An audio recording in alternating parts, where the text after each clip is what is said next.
Finally sir आज है Monday और आज इस वीक का पहला ट्रेडिंग सेशन है। यानी यहाँ पर हम दो तीन ऐसे पॉइंट हैं जिनको लेकर बात करने वाले हैं और आपके लिए बहुत ही ज्यादा इंपॉर्टेंट और खास होने वाले हैं। सबसे पहले तो हम मार्केट अपडेट को लेकर बात करेंगे। हाल फिलहाल में करंट के जो सिचुएशन है वो मार्केट के क्या है, ग्लोबल मार्केट क्या कह रहा है, उसके अलावा और भी दूसरी चीजें।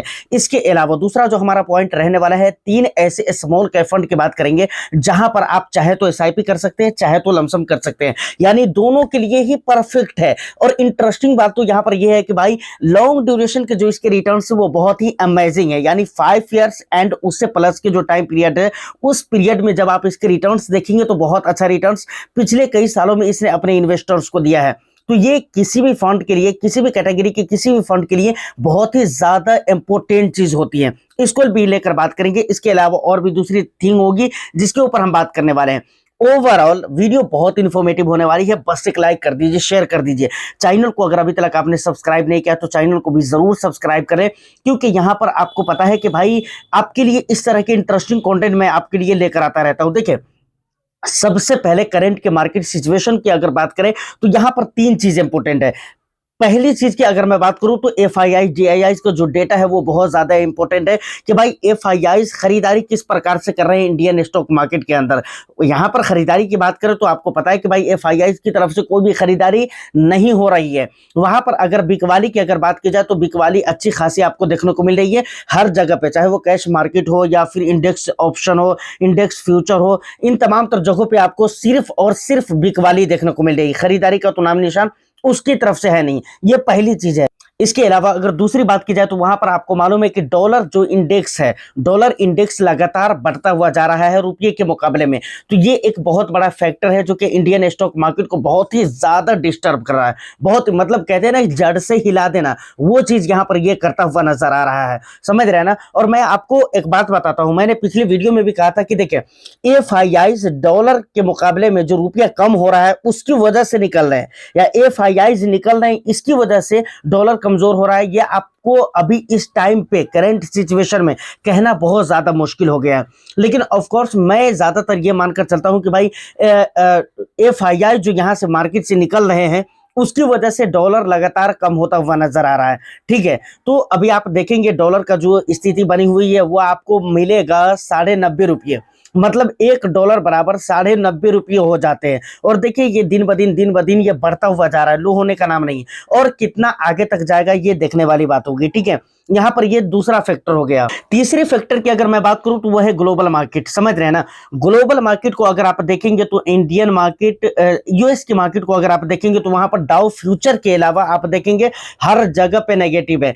हैंग सेंग को देख लीजिए, उसके बाद निक्केई को देख लीजिए, उसके बाद चाइना के जो इंडेक्स है वहां पर देख लीजिए, लगभग हर चीज को लेकर वहां पर गिरावटें होकर रखी हुई है। तो ये सारी चीजें जो कि इंडियन स्टॉक मार्केट के लिए काम कर रहे हैं और इंडियन स्टॉक मार्केट की हालत उतनी अच्छी नहीं है। अच्छा, एक बहुत बड़ी खबर निकल कर आ रही है कि दिल्ली के अंदर मीटिंग हो रही है और ट्रेड डील को लेकर, लेकिन उस ट्रेड डील के बारे में ये कहा जा रहा है कि भाई लगातार सारी जो बातें हो रही है वो सुलझती हुई जा रही है। बहुत सारे ऐसे मामलात हैं जो सुलझ चुके हैं, बहुत जल्द उसके ऊपर रिजल्ट निकल कर आ जाएगा। और कहा यह जा रहा है कि मार्च 2026 तक के उसके ऊपर मतलब जो रिजल्ट निकल कर आएंगे उसके ऊपर बाज़ाब्ता दोनों देशों की तरफ से एग्रीमेंट का मेहर भी लग जाएगा। लेकिन ये कहां तक सच है, कहां तक सही है, कहां तक गलत है, ये तो रिजल्ट आने के बाद ही पता चलेगा। क्योंकि ट्रेड डील की बात जहां तक है ना सर, तो ट्रेड डील के बारे में हम काफी लंबे समय से ये सुनते आ रहे हैं कि भाई अब सही हो जाएगा, तब सही हो जाएगा, लेकिन अभी तक उसके ऊपर कुछ खास रिजल्ट और कुछ खास बात निकल कर नहीं आई है जिसे हम एग्रीमेंट के रूप में मान लें और जिसे हम ये मान लें कि भाई ये बिल्कुल राइट फैसला है। ठीक है, तो इसीलिए जो खबर थी वो मैंने आपको बता दिया, बाकी उस पर अभी कुछ खास न्यूज निकल कर नहीं आ रही है। आपको इंतजार ही करना पड़ेगा और इंतजार ही करने की जरूरत है। अभी यहां तक की सारी बातें क्लियर हो जाती है। अब आते हैं हम अपने दूसरे पॉइंट के ऊपर। तीन ऐसे म्यूचुअल फंड जो कि स्मॉल कैप कैटेगरी में, वहां पर आप चाहे तो लमसम कर सकते हैं, चाहे तो आप एसआईपी कर सकते हैं। जिस मोड में भी आपका इन्वेस्टमेंट हो, जिस तरीके से आपका इन्वेस्टमेंट हो, वहां पर लॉन्ग ड्यूरेशन के रिटर्न्स बहुत ही अच्छे मिले हैं और उम्मीद है कि आगे भी अच्छे मिलेंगे। एक फंड मुझे इतना पसंद नहीं है, रिटर्न्स उसके अच्छे जरूर हैं लेकिन उसके कुछ रीजन की वजह से मुझे उतना पसंद नहीं है। लेकिन ठीक है, अगर आपको भी पसंद है तो ठीक है, अगर नहीं है, आपको भी पसंद नहीं है मेरी तरह तो कोई बात नहीं है। मैं ये नहीं कह रहा हूँ कि बुरा है, ठीक है, लेकिन कुछ चीजें वहां पर ऐसी हैं जिसकी वजह से भाई पर्सनली मैं अपनी बात कर रहा हूँ कि मुझे पसंद नहीं है।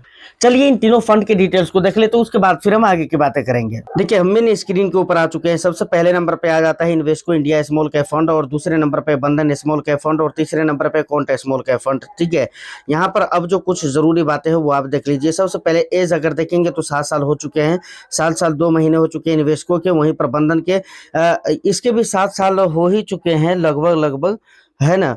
यहाँ पर 5 साल दिखलाया जा रहा है। ठीक है, उसके बाद यहाँ पर 29 साल हो चुके हैं कॉन्ट स्मॉल कैप फंड के, 29 साल। यहाँ पर जो डेटा शो कर रहा है उसके अकॉर्डिंग मैं बात कर रहा हूँ भाई। अब ये एक मरतबा आपको चेकआउट करने की जरूरत है कि ये डेटा सही भी बता रहा है या नहीं। आप मुझे कमेंट सेक्शन में जरूर ही बताइएगा। उसके बाद फंड साइज आप यहाँ पर देख सकते हैं। रिटर्न्स की बात करें तो यहाँ पर आप रिटर्न्स देख सकते हैं। देखिए पिछले 1 ईयर का रिटर्न्स देखें तो इन्वेस्को 5% का माइनस जा रहा है, 5.5% का, और ये भी 5% का माइनस लगभग कह सकते हैं बंधन स्मॉल कैप। और यहाँ पर कॉन्ट 6% का माइनस जा रहा है। उसके बाद पिछले 3 ईयर्स में देखेंगे तो यहाँ पर 23% का, 23.5% का लगभग रिटर्न्स देकर रखा हुआ है इन्वेस्को। बंधन की बात करें तो 28% का रिटर्न्स दिया है, 28.5%। और उसके बाद यहाँ पर 19% का रिटर्न, 19.5% का रिटर्न आप कॉन्ट का मान सकते हैं।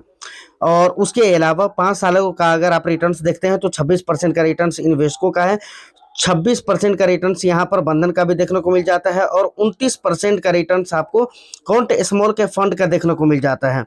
उसके अलावा अगर आप देखेंगे यहाँ पर तीनों सेक्टर्स को देखेंगे, तीनों फंड के टॉप 3 सेक्टर्स को, तो इन्वेस्को का देखेंगे तो यहाँ पर सर्विसेज है, फिनेंशियल है, हेल्थ केयर है। और उसके बाद दूसरे नंबर पे आ जाता है बंधन का, देखेंगे फिनेंशियल, हेल्थ केयर है और सर्विसेज है। यानी तीनों दोनों का जो सेक्टर है, देखिए यहाँ पर देखेंगे फिनेंशियल, यहाँ पर भी फिनेंशियल, यहाँ पर भी हेल्थ केयर, यहाँ पर भी सर्विसेज है। ठीक है, मतलब बंधन और इन्वेस्को का जो पोर्टफोलियो, उनमें जो टॉप 3 सेक्टर्स है वो लगभग सेम है। ठीक है, एक्सपोजर का फर्क यहाँ पर जरूर है, एलोकेशन का फर्क। ठीक है, यहाँ पर देखेंगे तो फिनेंशियल और हेल्थ केयर यहाँ पर भी है। ठीक है, एनर्जी एक अलग हो जाता है, बाकी ये भी बहुत हद तक टॉप 3 सेक्टर्स में मिलता जुलता मिल जाता है। ठीक है, यहाँ पर टॉप 5 होल्डिंग्स आप देख सकते हैं, चेकआउट कर सकते हैं। ठीक है, उसके अलावा यहाँ पर आएंगे तो एक्सपेंस यहाँ पर सही नहीं दिखलाता है।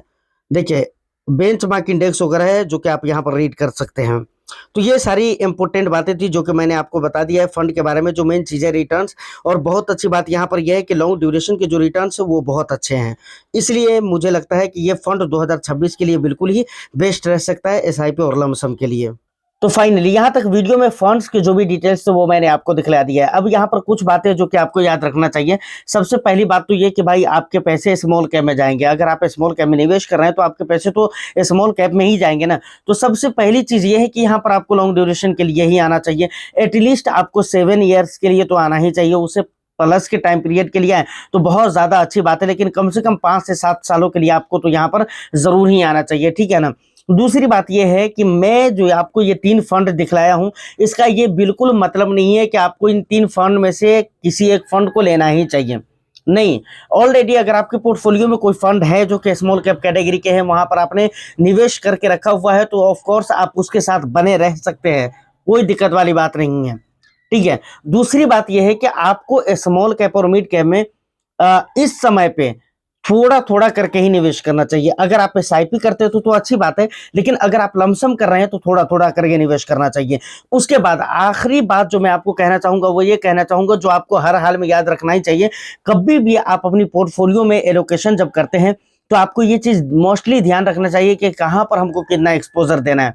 जैसे आपके पोर्टफोलियो में फ्लेक्सी कैप भी होंगे, मल्टी कैप भी होंगे, लार्ज कैप भी होंगे, स्मॉल कैप भी होंगे, सेक्टरल फंड भी हो सकते हैं। तो यहाँ पर आपको ध्यान ये रखना चाहिए कि कहाँ पर हमको कितना एक्सपोजर देना चाहिए। स्मॉल कैप में क्या हमारा रिस्क एपिटाइट अलाउ करता है, हम कितने टाइम के लिए निवेश कर रहे हैं, हम किस तरह के पैसे निवेश कर रहे हैं, हमारी आमदनी क्या है, हमारे एक्सपेंसेस क्या है। इन तमाम चीज़ों को ध्यान में रखते हुए जब आप एक्सपोजर देंगे तो आप अपनी पोर्टफोलियो को अगर 10 साल के लिए बनाएंगे तो मुझे बहुत हद तक मतलब मैं 80% भरोसे के साथ कह सकता हूं कि इन चीजों को ध्यान में रखते हुए पोर्टफोलियो जो बनाया गया हो, तो 10 साल के लिए बनाया गया हो तो बंदा 10 साल के लिए टिके रह सकता है, उन्हें बहुत ज्यादा प्रॉब्लम नहीं होगा।